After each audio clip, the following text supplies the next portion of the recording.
A quiet and ancient stillness seems to settle over the early world as the line of Seth begins to rise like a fragile thread of grace woven through a landscape marked by loss, longing, and the slow ache of a humanity learning to breathe again outside the nearness it once knew without fear.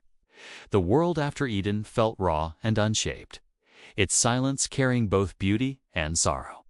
And Adam and Eve walked through that silence with the memory of paradise burning behind their eyes. They remembered the sound of God's voice, the warmth of His presence, the peace that once wrapped creation like a garment, and they carried the grief of losing it into every step of their new life. Their children grew in this tension between memory and exile, and the story of humanity unfolded with a mixture of wonder and fracture. Cain's violence tore open the first wound in human history, revealing how quickly the human heart could turn inward, how easily jealousy could become bloodshed, and how deeply sin had already taken root.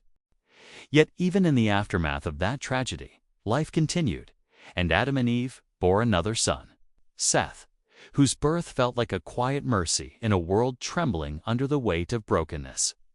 Seth grew not in the shadow of Cain's rage, but in the hope that God had not abandoned the human story. And as he matures, the world around him began to shift. People multiplied, settlements formed, and the early generations learned to shape tools, cultivate land, and build communities that pulsed with both creativity and corruption. But within Seth's line, something different stirred, an instinct to remember the God who had spoken creation into being, a desire to call upon His name, even when the world drifted toward forgetfulness. And as we stand inside this moment, Lord, teach us to carry the same quiet devotion, and move someone to share this prayer with another soul who longs to remember You in a world that so easily forgets. The generations that followed Seth unfolded slowly, each name carrying a lifetime of struggle, hope, and the quiet persistence of faith in a world increasingly determined to silence the memory of its maker. These early descendants lived long lives, their years stretching across centuries, giving them time to witness the rise and fall of communities, the spread of human ingenuity, and the deepening divide between those who sought God and those who pursued their own desires without restraint. Cain's descendants built cities, forged tools, shaped culture, and chased ambition. Yet beneath their achievements lay a growing emptiness, a distance from God that hollowed out their lives from the inside. But in the line of Seth, a different rhythm took root, one marked by remembrance and reverence. They carried forward the stories of Eden, the memory of God's voice, and the promise of redemption spoken in the wake of humanity's first rebellion. They lived with an awareness that the world was not as it should be, yet they refused to surrender to despair. Instead, they called upon the name of the Lord, anchoring their identity not in the cities they built or the tools they forged, but in the God who had shaped their beginnings. And so we pray, Father, teach us to be people who remember You when the world grows loud, who choose Your voice over the noise, who carry Your presence into the places where hope feels thin. Shape in us the same steady devotion that marked their days, and let our lives become quiet altars where Your name is honored even when the world turns away. The story of Seth's line becomes a doorway into prayer, inviting us to step into the same posture of remembrance that shaped their generations. Their devotion was not dramatic. It was formed in the quiet places, in the unseen choices, in the moments when they turned their hearts toward God while the world around them drifted toward self. Their example reveals that prayer is not merely words spoken into the air. It is the shaping of a life, the bending of a heart, the steady turning of the soul toward the One who formed it. The contrast between the two lineages, one driven by ambition, the other by devotion, mirrors the choices we face daily, choices that shape not only our actions but the atmosphere of our inner world. And so we pray, Lord, teach us to walk in the way of Seth, to cultivate a heart that remembers You, to build a life that leans toward Your presence even when distractions pull us in every direction. Let our days be marked by a rhythm of returning, a rhythm of calling upon your name, a rhythm of choosing you over the noise that surrounds us. Let our hearts become places where your voice is welcomed, where your nearness is sought, where your presence is treasured. And as this prayer settles into us, move us to share it with someone who needs to be reminded that a single heart turned toward. You can become a light in a world that grows dim. A deep and gathering stillness settles over the early world as the line of Seth moves forward through the centuries, carrying a fragile thread of devotion through a landscape that grows heavier with corruption, ambition, and the slow forgetting of the God who once walked with humanity in unbroken nearness. Their story becomes a quiet sanctuary in the midst of rising darkness, a reminder that even when the world drifts far from its Maker, there are still hearts that turn toward Him with longing, reverence, and trust. The world around the Sethites grew louder with each generation, filled with the noise of cities rising, tools being forged, and human ambition stretching outward in every direction. Yet within this expanding world, the descendants of Seth carried a different rhythm, one shaped not by the pursuit of dominance, but by the desire to walk with the God who had shaped their beginnings. Their devotion was not dramatic. It was steady, quiet, and deeply rooted in remembrance. They carried the stories of Eden, the memory of God's voice, and the promise of redemption spoken in the earliest days of human sorrow. And so we pray, Lord, teach us to carry the same rhythm of remembrance in our own lives. Teach us to turn toward you when the world pulls us toward distraction, to choose your presence when everything around us urges us to forget, and to let our hearts become places where your name is honored even when the world grows dim. Let our days be shaped by a longing for you that does not fade, a devotion that grows deeper with every step, and a trust that anchors us when the world feels unsteady. The contrast between the two lineages, Cain's and Seth's, becomes a mirror for our own hearts, revealing the choices that shape the atmosphere of our inner world.